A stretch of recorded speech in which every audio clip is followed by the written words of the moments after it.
Everyone, কি অবস্থা সবার? আর্জেন্টিনা ফ্যানদের দিনকাল কেমন যাচ্ছে?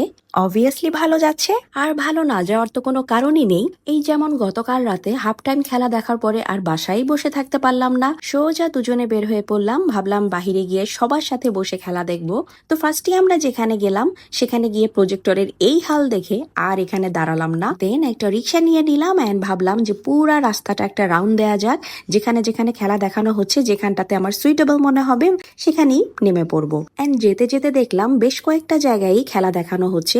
ইন দ্য মেইন টাইম এক ছোট ভাইয়ের মাধ্যমে জানতে পারি যে ওরা স্টোরি বোর্ড কনভেনশন সেন্টার যেটা, সেখানে খেলা দেখানো হচ্ছে অ্যান্ড সেখানের প্রজেক্টর অনেক ক্লিয়ার ছিল। ওখানেই চলে গেলাম যে ওখানে বসেই ওদের সাথে খেলা দেখবো। অ্যান্ড এই যে স্টোরি বোর্ডে চলে এলাম, আর এখানে আসার পর সত্যি অনেক ভালো লাগছিল, কারণ ম্যাক্সিমাম সবাই হচ্ছে আর্জেন্টিনার ফ্যান, সো সবাইকেই খুব আপন আপন লাগছিল। যেহেতু ফার্স্ট হাফ টাইমে আমরা একটা গোল দেখে বের হয়েছি, তো এখন টেনশন কাজ করছিল, না জানি এখন একটা গোল খেয়ে ফেলি, এই টেনশনটাই বেশি কাজ করছিল। একটু একটু ভয় কাজ করছিল আর কি। আর যদি গোল খেয়েও ফেলতাম সেটা নিয়েও কোনো প্যারা ছিল না, কারণ এবার অনেকটা নিশ্চিন্তে ফিফা ওয়ার্ল্ড কাপটা দেখছি, কারণ এবার আর মনে কোনো কষ্ট নেই। এনিওয়ে, এরপরে যখন মেসি সেকেন্ড গোলটা করলো, সবার অবস্থাটা জাস্ট একবার দেখেন।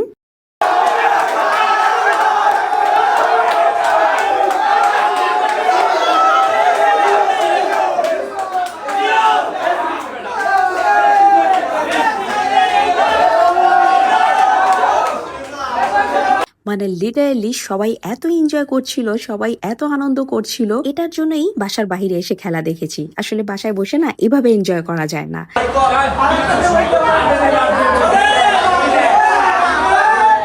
এনিওয়ে, তো এরপরে খেলা শেষ করে আমরা বের হয়ে পড়লাম। আমরা এখন সবাই ঠান্ডা খেতে যাচ্ছি, আমাদের দিন ঠান্ডা হয়ে গেছে। তো এরপরে আমরা সবাই মিলে একটু আইসক্রিম খেলাম। বাই দ্য ওয়ে, আপনারা কারা কারা এরকম বাহিরে গিয়ে সবার সাথে বসে খেলা দেখতে পছন্দ করেন অবশ্যই কমেন্ট করে জানাবেন। আমার তো মনে হয় এরপরে আমার ফেভারিট ম্যাচগুলো হয়তো আমি বাহিরেই দেখবো। আমার আজকে খুবই ভালো লেগেছে। So that's all for today. দেখা হয়ে যাবে আমার অন্য কোনো ভিডিওতে। Till then, tata.